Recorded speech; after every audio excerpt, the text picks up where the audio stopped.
সামনে হয়েছিল সেই জানাজাতে আমি অংশগ্রহণ করেছিলাম। সেই জানাজাতে করেছিলাম। তো আমি যখন হাদি যখন গুলি করা হলো, যখন সে 7-8 দিন ছিল, তখন সিঙ্গাপুরে নেওয়া হলো, ওখান থেকে যে ফিরে আনা হলো, যে মৃত্যুবরণ করেছে।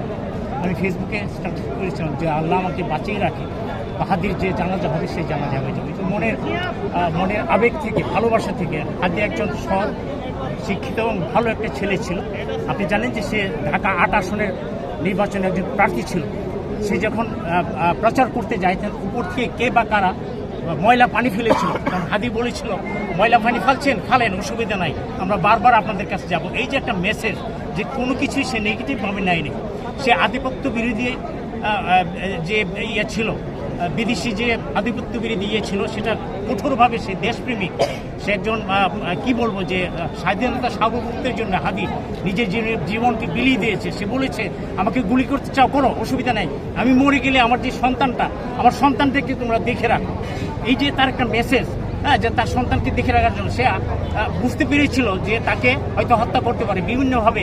21 বার নাকি তার ফোন দিয়েছে তাকে হত্যা করার জন্য। তো আমি খুব দুঃখের সহিত বলবো যে আমাদের এখানে কিন্তু একটা গোয়েন্দা সংস্থা আছে। গোয়েন্দা সংস্থা কেন এই হত্যাকারীগুলিকে চিহ্নিত করতে পারছে না, আগের থেকে আভাস দিতে পারছে না যে এখানে এরকম ঘটনা ঘটতে পারে? শুধু তাই নয়, আপনার যে ফয়সাল, যে ছাত্রলীগের যে নেতা, যে তাকে হত্যা করেছে, সে কিন্তু জেলখানায় ছিল। কিন্তু দুঃখের বিষয় যে সে কিভাবে জামিন পায়।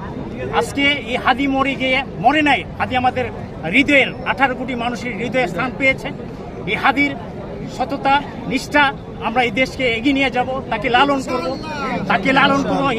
ইনকালাব মঞ্চ যে ঘোষণা দিয়েছে, হাদি যে তার কথাগুলি রেখে গিয়েছে, কিভাবে দেশ পরিচালিত হবে, কিভাবে নির্বাচন হবে, কিভাবে চললে আমাদের দেশ এগিয়ে যাবে, তাকে লালন করে আমরা দেশকে এগিয়ে নিয়ে যাবো।